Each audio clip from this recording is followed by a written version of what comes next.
आज हम आपको भूत दिखाएंगे, लेकिन अंत तक रहना होगा हमारे साथ। आगे बढ़ने से पहले कृपया चैनल को सब्सक्राइब कर दीजिएगा। साकेत का सफर जारी था। अवध की विरासत में रजवाड़ों की रहस्यमयी भूमिका है। यह रहस्य धीरे धीरे खुलेगा। यहाँ की मान्यताएं अद्भुत हैं। फैजाबाद से करीब 27 किलोमीटर दूर खजुराहो स्टेट है, जहाँ के आखिरी राजा अवधेश प्रताप सिंह थे। हम राजा अवधेश प्रताप सिंह के कुल देवता को नमन करने पहुँचे, लेकिन ये क्या, यहाँ तो कुल देवता की प्रतिमा लाल कपड़े से ढकी और धागों से बंधी हुई है। प्रतिमा के अनेक अंश खंडित थे, लेकिन फिर भी देखकर लगता था कि कोई पुजारी वहाँ अवश्य होंगे जो फिलहाल उपलब्ध नहीं थे। बहरहाल हम वापस उस जलकुंड की ओर गए जो स्टेट के पूर्व में है। सरोवर को झाड़ियों ने घेर रखा था। कुंड में जल तो था, लेकिन स्वच्छ नहीं कहा जा सकता। कुंड के उत्तर तरफ वो स्थान था जहाँ गुजरे ज़माने में राज परिवार की स्त्रियाँ स्नान करती होंगी। एक ज़माने में इस तरह के जलकुंड रियासत के वैभव का प्रतीक थे, जो अब देख रेख के अभाव में खंडहर होते जा रहे हैं। अयोध्या दर्शन को आते जाते तीर्थ यात्रियों के लिए खजुराहो स्टेट का ये सरोवर बड़ा महत्वपूर्ण रहा होगा, क्योंकि फैजाबाद से प्रयागराज तक के मार्ग में यही एक सरोवर था जहाँ यात्री अक्सर ठहरते थे, और इसीलिए वहाँ एक सराय भी है जो खंडहर होने को है। इस खंडहर में अब भूतों का डेरा है। अब यहाँ रात क्या दिन में भी कोई नहीं आता, इसलिए यहाँ दुरात्माओं का डेरा माना जाता है।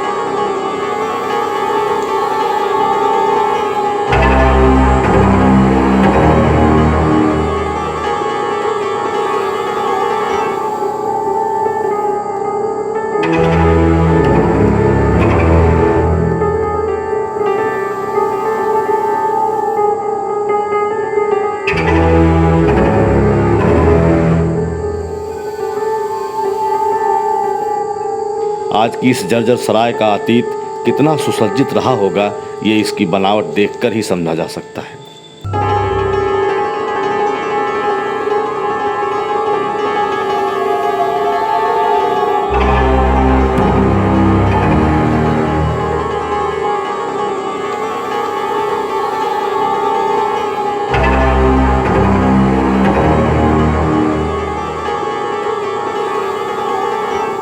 इस सराय के पास एक शिव मंदिर है, जो सराय की तरह ही बहुत सालों से वीरान पड़ा है।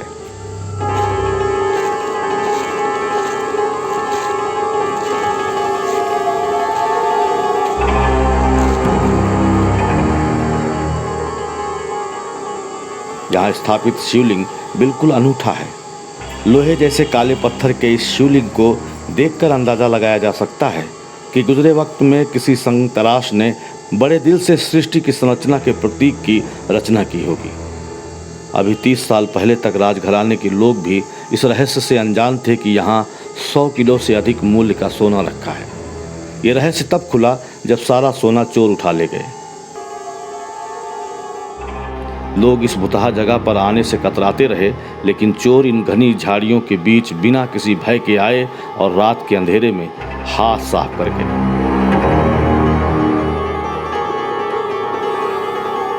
बरगद का ये विशाल वृक्ष इस कांड का चश्मदीद है कि मंदिर के ऊपर लगे 5 सोने के बड़े बड़े कलश किस तरह बिना किसी आहट के उतार लिए गए।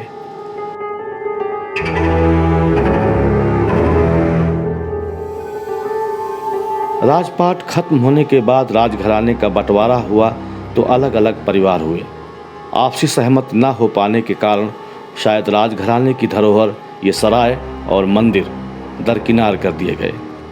लेकिन अगर राज परिवार सरोवर, सराय और मंदिर की देखरेख फिर से शुरू कर दे तो खजुराहो राज परिवार की चर्चा अयोध्या यात्रियों के माध्यम से देश विदेश तक पहुंच सकती है। मगर सवाल ये है कि ये बीड़ा उठाएगा कौन? बीता हुआ काल ही तो भूत है और भूत को वर्तमान बनाते रहने से भविष्य नामचीन हो जाता है। लेकिन ये कला सबको कहाँ आती है। अब हम एक ऐसे गुनिया से मिलने जा रहे थे जो मिट्टी को रौंद कर आकार देते हैं, लेकिन रामराज लाने का दावा करने वाली सरकार की दया उन तक अभी तक नहीं पहुंची है। अवधू दोनों नाम कसाई, अवधू दोनों नाम कसाई।